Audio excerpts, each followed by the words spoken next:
Hi there, and thank you for joining me for today's live reading of Cruel Hate, a College Bully Romance by Isla Vaughn, and this is presented by Itsy Bitsy Book Bits. Chapter 1, Phoenix. I stood across from Aspen in the beach's parking lot, and everything locked down hard as I tried to make sense of what she'd said. I couldn't have heard her right. What? I need you to be my fake boyfriend. Fuck that. I don't do relationships. With her hands on her hips, she glanced at the pink and silver surfboard strapped to the roof of her car, then gave me a death stare. Hence the word fake. Why? We stood about a foot apart, tension and attraction snapping between us like a live wire. It was impossible to tell because her stomach was flat, but I knew it was my baby she was carrying. It might be a good idea to get her a new surfboard that says precisely that, baby on board. I waited for an explanation, fascinated by the uneasy expression that crossed her beautiful face as thunderous waves crashed against the shore. It's alumni weekend, and my parents are coming. Things clicked into place. It'll be easier to tell them about the baby if they meet me first. She leaned against her beat-up, rusty gold Honda Civic. Yeah, I'm having dinner with them tonight, and my dad will freak out. I grinned, liking how this could work in my favor. I'll do it so long as you take the vitamins I got for you and keep me in the loop about all things baby. Having Aspen as my fake girlfriend would help buffer me against aggressive punt bunnies. I had enough on my plate with trying to pass my classes and the healing hand injury. Thanks for that, Shane. Without dealing with the distraction of girls. She rolled her sky blue eyes. Fine. When and where? A strand of Aspen's honey blonde hair fell against her cheek, and I had to stop myself from reaching out and tucking it behind her ear. She was so soft and fucking sexy as hell, but neither one of us needed the added complication of me hitting on her. Dylan's, the diner just off campus, 5:30. I knew the place. It was one of the university's hangouts. Do you want to go there together and further solidify the image that we're dating? Yeah, thanks. We agreed to meet at her dorm, then walk from there. It wasn't far. She climbed into her ancient car and drove off, and I headed to my SUV. My mom had to work at the hospital this weekend, so Shane and I weren't expecting her to come for alumni weekend. Just thinking about my twin brought another wave of stress. He was being a colossal pain in the ass lately. I wanted to talk to him about what was going on with Aspen and how I struggled to keep distant between us, but he wasn't emotionally available. But maybe I didn't have to. It wasn't as if she could get pregnant again, and I didn't think she wanted a real relationship either, given her emphasis on fake. I pressed the start button, shifted into gear, then backed out of the parking spot. The proposition of pretending to be her boyfriend so her parents could ease into the news about the baby made sense. And I had a particularly clingy couple of girls that having a girlfriend might help to shield me from. Jillian, in particular. I needed to avoid the party scene and girls in general if I had any hope of passing my classes and doing what I was there to do, get into the NFL. It had been my lifelong dream, and I'd be damned if I let any opportunity slide through my fingers. For the first time since Shane had shoved me while fighting his ex's date, fucking Tracy, and my hand went through the display case window, I felt lighter. I hadn't bartered for anything lasting with Aspen, but I was optimistic that eventually that would change. She would have been a wanted distraction. I had the feeling that if we got to know each other better, she could make concentrating on important things seem easy. I made it back to campus in time for my only Friday morning class, where I tried to pay attention, then went to the trainers for an evaluation and physical therapy for my hand. Redshirting several games was bad enough, but the initial scare that I'd destroyed my throwing hand had been mind-numbing. The cuts were deep, but the damage was minimal and the ligaments and nerves were intact. Thanks to Mom for being an ER nurse. She'd immediately made sure I had the top doctors and medicine. Several weeks had passed since the incident, and the hand was healing rapidly. Everyone was pleased with the progress, but it wasn't fast enough for me. I wanted back in the game as much as I needed my next breath. The day flew by, and then it was time to meet Aspen. I crossed campus and parked myself against the brick wall of her dorm, waiting for her to come down. I didn't have to stand there long. The door burst open, and she rushed out in a flowing see-through top with tiny flowers and spaghetti straps over a form-fitting sleeveless blue shirt. It was cute, and the low dip in the front and great cleavage shot was sexy. Tiny jean shorts and delicate sandals made up the rest of her outfit. Her hair was down, catching in the breeze, and my fingers itched to reach out and slide through the sun-streaked strands. I imagined cupping the back of her head and leaning in to feel those lips on mine. I blinked, pushing the fantasy away. God, what is this girl doing to me? I took her hand instead to keep myself in check. Even that touch made my heart kick into overdrive. It was unexpected, but at the same time, it wasn't. I felt suddenly more aware of her and ran my thumb back and forth over her soft skin on the back of her hand in an almost unconscious manner. Ready? Mm-hmm. Her fingers tightened around my hand. As I led her through campus and toward the diner, it occurred to me that I didn't know anything about the people I was about to meet. Tell me about your family. Not much to tell. I have a sister that's a year younger. My parents are divorcing but living in the same house, so it's a war zone when Reagan and I visit. What do you mean by visit? Doesn't your sister live there?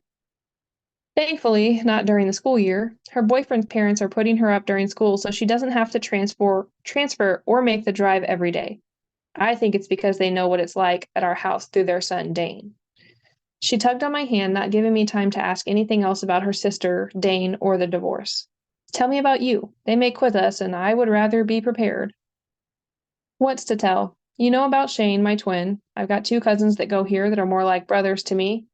Damon is the same age as my brother and me, and Cole is a year older. We were raised in a single-parent household. My mom is a nurse. Okay. And your major? I already know you're a quarterback because it's impossible not to know that. I snorted. I've seen you with Piper, one of the girls we went to high school with who had a massive crush on Cole, and I'm sure she's told you plenty. Maybe. Piper seemed to be moving on from her obsession with my cousin, and she hadn't joined the cheer team, which had surprised us all. Not your major. That was something Piper wouldn't know. Neither did I. Undecided. What's yours? Art and marketing, she shrugged. Probably both. What kind of art? A breeze stirred her hair, lifting it in the scent of strawberries and vanilla until I was drowning in it, craving to touch her. An image flashed in my mind of my hand fisted in the silky strands. It was going to be a difficult couple of hours. Mostly 2D, sketching. Remember my surfboard? Pink and silver? The design had caught my eye, silver waves with birds coasting above the curl that looked like they were roaring off the board, almost three-dimensional. She nodded. I drew that. That's cool. Her surfboard was awesome. I thought it was a custom design, not something she did on her own.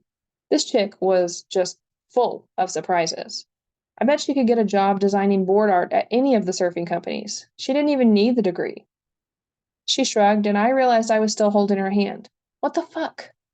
I severed the connection instantly. It was dangerous for me to lose my focus. I had plans. If anyone could derail me, she could. I want to open my own company, or maybe work on commission for a while. I haven't decided.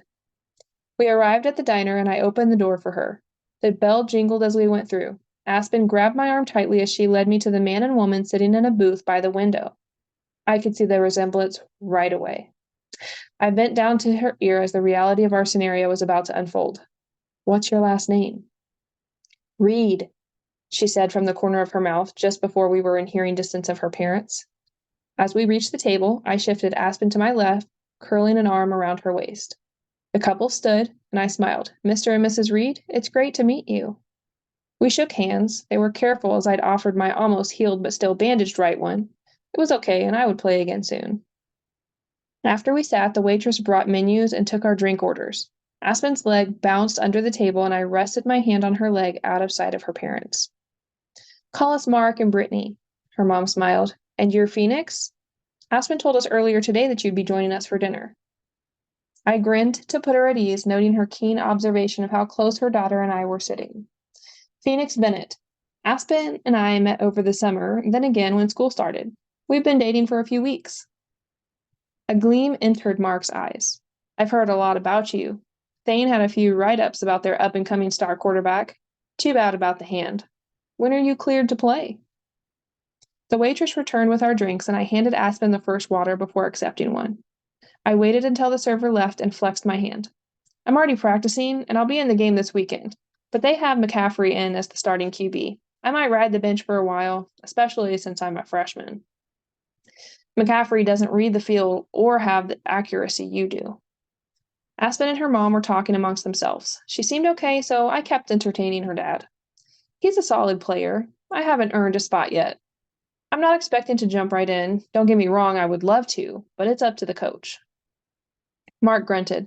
It would be a mistake. I've seen your stats.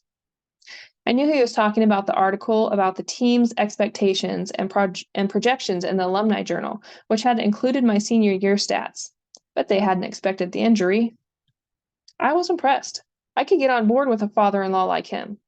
Father-in-law? Damn, what is wrong with me? Cole Savage is tearing it up out there. 2 touchdowns this weekend, another for his brother Damon, and the blocks from your brother? He's a tank, and we need a player like him on defense. It was an edge-of-your-seat kind of game. I think that crowd spilled more than they drank, with all the jumping to their feet and cheering. That's accurate. Brittany stared daggers at her husband, or ex-husband.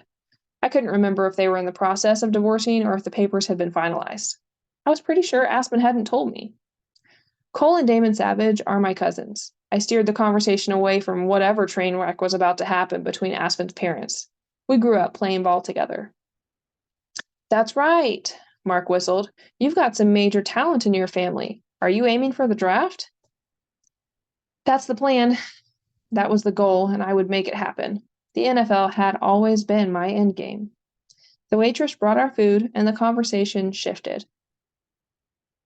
Are you still surfing, Aspen? Her mom asked, or have you given up that dream?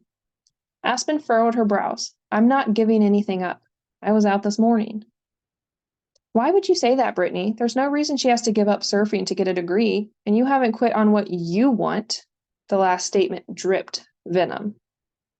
Brittany snorted, her red lips pulling into a sneer. You know all about giving up on things, don't you, Mark? Not good. I steered the conversation back to football, re-engaging her dad until Aspen's leg bounced again, and I felt the shift in her. This is it. I don't want you guys to freak out. She had their attention now. I grabbed her hand and held it, offering support. I'm having a baby. No one said anything for a solid and uncomfortable minute. Then Mark and Brittany turned to face one another, and the insults flew rapidly. This is your fault, Brittany hissed. It must be genetic. You ruined my life. Why not our daughter's too? Bullshit. If anyone's life was ruined, it was mine. Mark's face turned an alarming shade of purplish red. You probably told her to do it. Why use a condom? Why not skip classes and make the idiot who gave in become a patsy to her every whim? The fuck? Heads turned as their voices rose. Our table was the center of attention. They seemed oblivious that we were even there with them. I eased out of the booth, tugging Aspen's hand for her to follow. We slipped away without them even noticing. Outside, we each took a deep breath. What the hell was that? Because it wasn't about us. Ah, welcome to my life. She scrubbed her hands over her face before walking toward campus, and I fell into step beside her. That was tame. I knew telling them I'm pregnant would cause an argument. I just hoped to soften the blow with you being there. Guess that wasn't a good idea. Parents are just as screwed up as we are. Some of them just hide it better. Since she'd given me a window into her world, I decided to share a little about mine. Shane and I only have our mostly easygoing mom. Our dad walked out on us when she told him she was pregnant. They'd been together long enough to buy a house. He left her that, thinking it was enough compensation. He never gave her a dime of child support. She shook her head. Wow, that sucks, but I wish one of my parents would have left. Living with both has been miserable since I was 10 and Dad caught Mom cheating. Financial issues or not, there's no way I could imagine staying in that marriage. Not that I want to get married. I blew out of breath. I'm right there with you. My parents cured me of that. When they fought all the time, it got lonely. My mom's an ER nurse and works long hours. Without Shane, I don't know if I would have made it this far. Our dad abandoning us taught me a lot about what not to do. I'll never let my kid feel unwanted or lonely. If she keeps it. But I couldn't ask. Handling that on top of everything else was more than I could shoulder. We slowed at her dorm, and I had the oddest urge to follow her back to her room. and not just for sex. There was something there, an undeniable connection, and I didn't like it. I was in college for one reason, to get into the NFL, not to fall for the surfer girl with sun-streaked hair and a background as painful as my own. Keep me in the loop. I dropped the statement and walked backward as she rolled her eyes and went inside. It should have been simple, but I felt the invisible pull of her like a rubber band, trying to snap me back to her side. Phoenix! I rolled around as Damon fell into step beside me.